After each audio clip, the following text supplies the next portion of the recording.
Olá, queridos irmãos, uma alegria estar aqui mais uma vez a convite do Instituto Espírita Terceira Revelação Divina, esse templo de luz, abençoada casa, minha gratidão aos irmãos pelo convite. E aqui estamos para refletirmos um pouquinho a respeito do Evangelho segundo o Espiritismo, a respeito das mensagens do nosso Mestre Jesus. Então nós rogamos a assistência dos nossos amigos da espiritualidade que nos possam estar intuindo, amparando, auxiliando, para que tenhamos condições adequadas para transmitirmos uma mensagem de paz, de esperança, de renovação e de consolo, através dessa doutrina bendita de luz e de amor, que é a doutrina espírita, que nos reúne neste momento, através deste encontro. Então, meus queridos irmãos, nós estaremos conversando a respeito do Evangelho segundo o Espiritismo, capítulo 15, Fora da caridade não há salvação. Nestes momentos, em todos os momentos, em todas as épocas, sempre foi necessário, importante, urgente, a compaixão, a resiliência, o sentimento de caridade.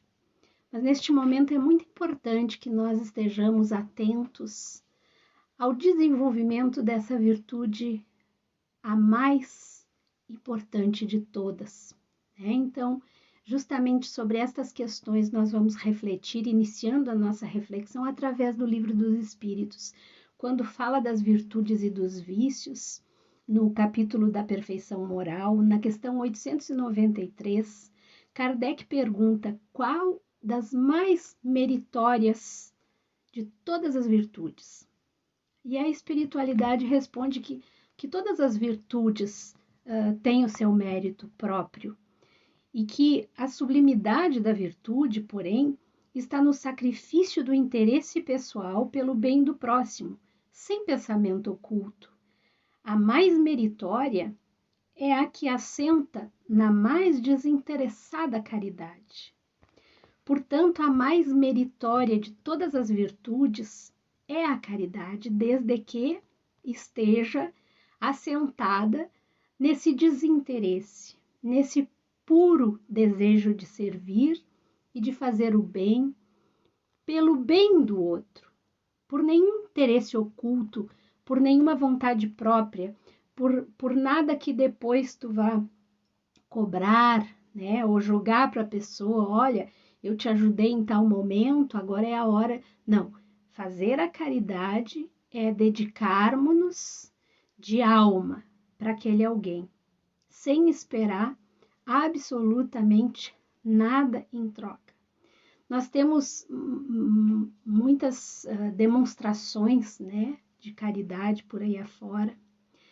Entretanto, muitas vezes é aquela caridade parecida com o comportamento dos fariseus, onde precisa se mostrar para os outros o que se está fazendo em benefício de tantos outros. E aí, por si só, né, pelo exibicionismo, por si só já se ganha a recompensa. Se eu estou me mostrando, me exibindo, a vaidade comprometeu o meu ato caridoso, né? O orgulho comprometeu o meu ato caridoso. A caridade verdadeira é aquela que te move lá do fundo da tua alma e que tu preferencialmente observa e veja que não tem ninguém olhando. E que tu faça isso pelo prazer e a alegria de servir ao outro, de auxiliar ao outro. Nós temos no Evangelho segundo o Espiritismo, lá, né, nesse capítulo, no capítulo Fora da caridade não há salvação, uma mensagem que eu acho uma das coisas mais lindas de se refletir, que é a necessidade da caridade segundo São Paulo. ela é de uma simplicidade, mas ao mesmo tempo de uma profundidade, de uma verdade tão absoluta, tão própria, tão necessária. E São Paulo diz assim, me comove quando eu leio essa mensagem. Ainda quando eu falasse todas as línguas dos homens e a língua dos próprios anjos, se eu não tiver caridade, serei como o bronze que soa e um símbolo que retine. Ainda quando tivesse o dom da profecia que penetrasse todos os mistérios e tivesse perfeita ciência de todas as coisas, ainda quando tivesse toda a fé possível, até o ponto de transportar montanhas, se não tiver caridade, nada sou. E quando houvesse distribuído os meus bens para alimentar os pobres, e houvesse entregado o meu corpo para ser queimado, se não tivesse caridade, tudo isso de nada me serviria. A caridade é paciente, é branda e benfazeja. A caridade não é invejosa, não é temerária, nem precipitada. Não se enche de orgulho, não é desdenhosa, não cuida de seus interesses, não se agasta, nem se azeda com coisa alguma. Não suspeita mal, não se rejubila com a injustiça, mas se rejubila com a verdade. Tudo suporta, tudo crê, tudo espera, tudo sofre. Agora, essas três virtudes, a fé, a esperança e a caridade permanecem, mas, dentre elas, a mais excelente é a caridade. Essa mensagem está na primeira epístola aos Coríntios.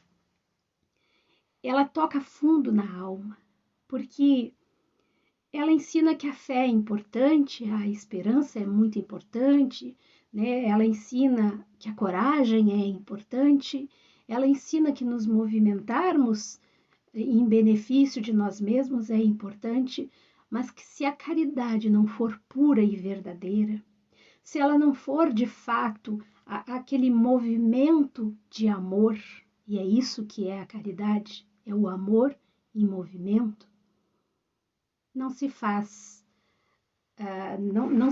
verdade através dela. Não se faz verdade. Né?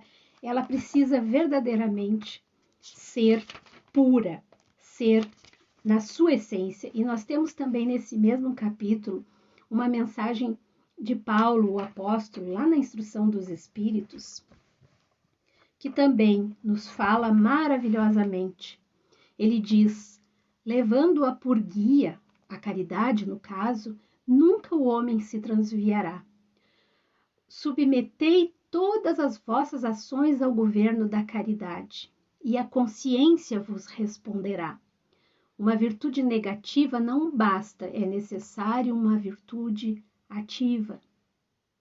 Meus queridos e amados irmãos, urge o tempo.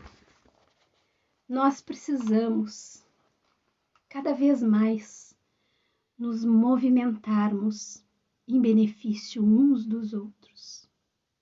Praticar a caridade e o amor ao próximo não significa que para isso eu precise ter grandes fortunas ou que eu precise ter uma condição financeira abastada.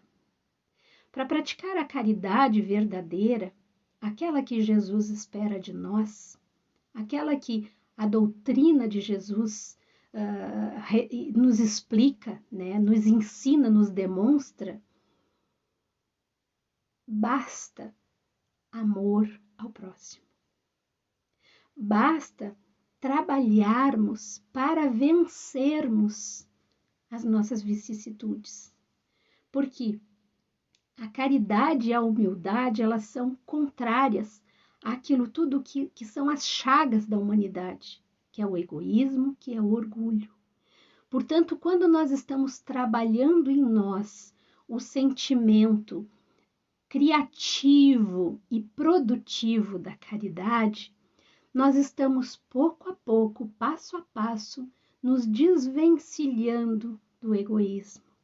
Nós estamos exercitando o distanciamento do egoísmo e exercitando a prática do amor. Portanto, se faz necessário, e este momento é um momento em que a humanidade inteira mais está necessitando de que este sentimento, de que esta virtude se movimente verdadeiramente. Como, Rejane? Como? Simples. Basta uma prece, por exemplo. Se nós nos movimentarmos através de uma prece em benefício de alguém, se tu tens algum desafeto, se tu tens alguém que te deseja o mal, lamentavelmente, acontece ainda no nosso mundo, nos nossos dias de hoje. Existe o mal entre nós. E se tu sabes de alguém que dissimula, que te calunia, que age pelas tuas costas, que faz contra ti, tende misericórdia desse alguém, porque de alguma forma ele está doente, ele está necessitado de auxílio, ele precisa da tua caridade. Te desvencilha do rancor, te desvencilha do orgulho, te desvencilha da mágoa e ora por este alguém. E roga a Deus para que este alguém consiga superar as suas dificuldades para contigo. Este é um grande ato de caridade. Uma mensagem amiga para alguém que tu sabes que está passando por dificuldade. Às vezes, oh meu Deus, como é bom quando tu tá angustiada, quando tu tá triste, quando tu tá deprimido. Quando tu tá com um problema difícil para resolver e te chega ali uma mensagem amorosa de alguém que simplesmente lembrou de ti e te enviou aquela mensagem calorosa de carinho, de afeto. Que bom que aquilo faz para a alma. Que presente que a gente ganha. Mas a gente precisa estar receptivo. A gente precisa estar atento a essas respostas que nós recebemos de Deus. Nós precisamos estar conectados com o lado bom das coisas, com o lado bom da vida, com o lado bom das pessoas. Porque muitas vezes as pessoas estão nesse movimento, não é para nos auxiliar, e nós não percebemos, nós estamos tão vinculados às coisas negativas e ruins de nossa vida e não percebemos que tem alguém logo ali que está estendendo a mão de uma forma singela, simples, mas sim está demonstrando o seu afeto, está sendo caridoso para conosco. Essa é uma forma simples de caridade, é uma forma assim que está ao alcance de qualquer um. Nunca se precisou tanto de uma prece quanto agora, né? Porque existe um abalo muito grande na humanidade por conta da pandemia. Existe uma situação muito delicada de muita sensibilidade nos nossos irmãos semelhantes e até mesmo em nós mesmos. Portanto, a prece é antídoto. A prece é bálsamo divino. Quando o nosso pensamento vai a Deus e roga por alguém, os movimentos do bem se fazem e aquele alguém receberá, através das nossas emanações positivas, aquele alguém receberá. Se não tens uma pessoa específica por quem orar, ora pela humanidade, ora pelos profissionais da saúde que estão tão necessitados de auxílio e de fortalecimento. Esses queridos e amados guerreiros que se dedicam e que aceitaram o grande desafio de encarnarem num período de pandemia e ainda se disponibilizaram a desenvolver uma profissão a qual estariam diretamente ligado com um vírus mortal. Então, grandes almas que precisam das nossas preces. Os governantes de todos os países do mundo estão muito necessitados de preces, porque são tantas coisas que estão acontecendo nos 4 cantos do mundo. Meus irmãos, existem tantas formas de nós fazermos a caridade. Existe um leque tão grande de possibilidades de nós estarmos aí, mesmo dentro do nosso lar, mesmo sem condição financeira, mesmo doentes em cima de um leito. Sim, por que não? Porque se eu estiver passando por uma grande dificuldade, ou por uma média ou pequena dificuldade, eu não posso pensar no outro? É claro que sim. É claro que sim, eu devo pensar no outro ainda assim. E lá na questão 886 do Livro dos Espíritos, Kardec pergunta qual é o verdadeiro sentido da palavra caridade conforme entendia Jesus. E os Espíritos respondem: benevolência para com todos, indulgência para com as imperfeições dos outros e o perdão das ofensas.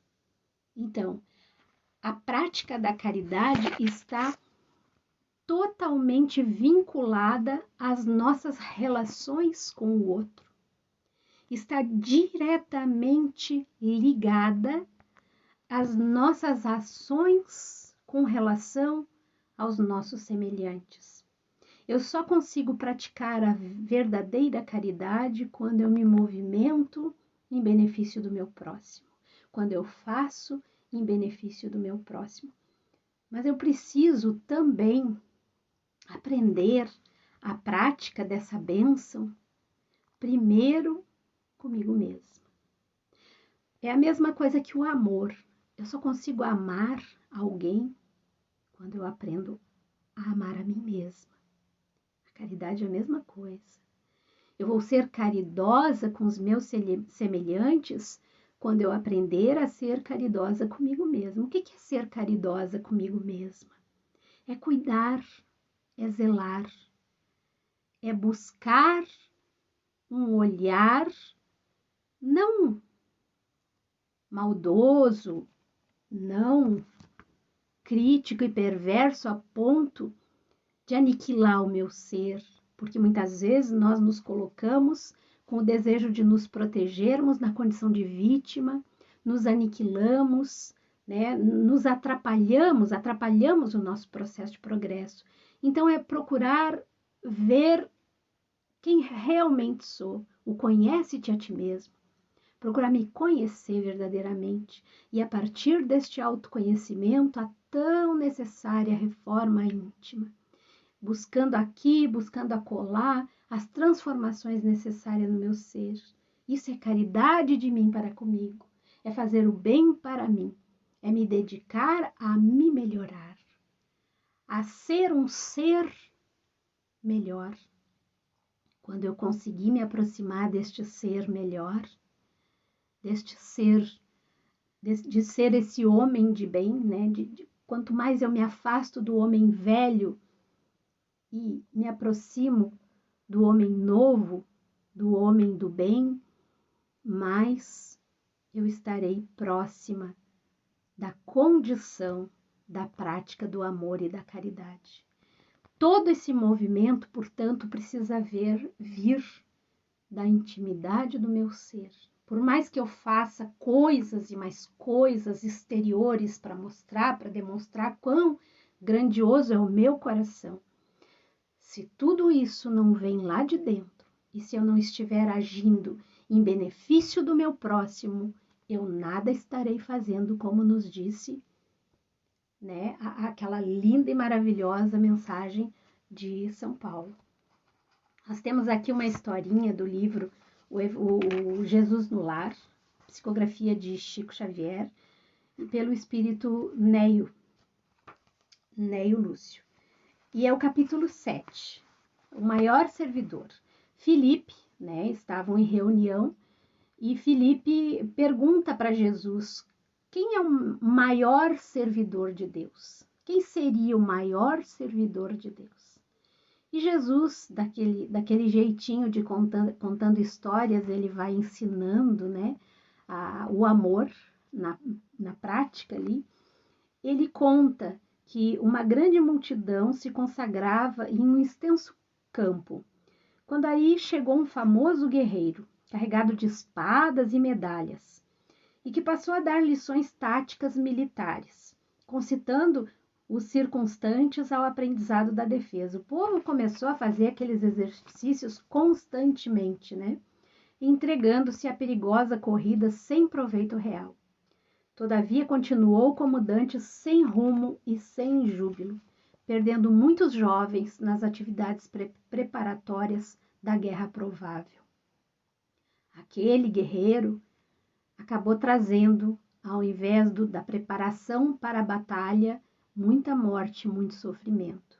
Logo depois, apareceu naquela mesma região um grande político, com pesada bagagem de códigos, e dividiu a massa em vários partidos, declarando-se os moços contra os velhos, os lares pobres contra os ricos, os servos contra os mordomos, e não obstante a sementeira de benefícios materiais, introduzidos na zona pela competição dos grupos entre si, o político seguiu adiante, deixando escuros espinheiros de ódio, desengano e discórdia entre os seus colaboradores. Marcou negativamente aquela comunidade. Depois disso, então surgiu o filósofo, sobraçando volumosos alfarrábios, e dividiu o povo em variadas escolas de crença que em breve propagavam infrutíferas discussões nos círculos de toda a gente. A multidão duvidou de tudo, até mesmo da existência de si própria. A filosofia, sem dúvida, apresentava singulares vantagens, destacando-se a do estímulo ao pensamento, mas as perturbações de que se fazia acompanhar eram das mais lastimáveis, legando o filósofo muitas indagações inúteis aos cérebros, menos aptos ao esforço de elevação. Em seguida, compareceu ali um sacerdote, munido de roupagens e símbolos, que forneceu muitas regras de adoração ao Pai. O povo aprendeu a dobrar os joelhos, a lavar-se e a suplicar a proteção divina em horas certas. Entretanto, todos os problemas fundamentais da comunidade permaneceram ali, sem alteração. No extenso domínio não havia diretriz ao trabalho, nem ânimo consciente, nem valor, nem alegria. A doença e a morte, a necessidade e a ignorância eram fantasmas de toda a gente. Então aquele povo continuava a sofrer, talvez ainda muito mais agora. Certo dia, porém, apareceu ali um homem bem simples. Não trazia armas, nem escrituras, nem discussões e nem imagens, mas pelo sorriso espontâneo revelava um coração cheio de boa vontade. Guiando as mãos operosas, não pregava doutrinas espetacularmente, todavia, os gestos de bondade pura e constante, rendia culto sincero ao Todo-Poderoso. Começou a evidenciar-se, lavrando uma nesga no campo e adornando-a de flores e frutos preciosos. Conversava com seus companheiros de luta, aproveitando as horas no ensino fraterno e edificante, e transmitia suas experiências a todos os que se propusessem a ouvi-lo. Aperfeiçoou a madeira, plantou árvores benfeitoras, construiu casas e instalou uma escola modesta. Em breve, ao redor dele, viçavam a saúde e a paz, a fraternidade e as bênçãos do serviço, a prosperidade e o contentamento de viver, com o espírito de trabalho e educação que ele difundia. A defesa era boa, a política ajudava, a filosofia era preciosa e o sacerdócio era útil, porque todas as ações no campo permaneciam agora presididas pelo santo imperativo da execução do dever pessoal do bem de todos. Então essa história, ela é linda e traz justamente essa reflexão que nós estamos buscando trazer junto aos irmãos nesse dia. de que de nada vale, né, todos os cultos externos, todos os movimentos de exibicionismo, de nada vale eu fazer parte de um templo, de nada vale eu ser uma grande pensadora, ter grandes diplomas, certificados, se nada sei a respeito do meu próximo, se nada faço em benefício do meu próximo. É preciso amor em movimento. É preciso, assim como este homem simples, fazer a diferença na vida das pessoas. E tu estás fazendo a diferença na vida das pessoas? Tu estás te esforçando para fazer a diferença no mundo no qual tu vives? Tu estás fazendo a diferença no teu lar, junto da tua família, dos teus afetos, dos teus amigos? Mas acima de todas as coisas, tu estás fazendo a diferença na vida dos teus inimigos, daqueles que te desejam mal, daqueles que te atropelam, que te caluniam, que te difamam? Fica a pergunta para todos nós.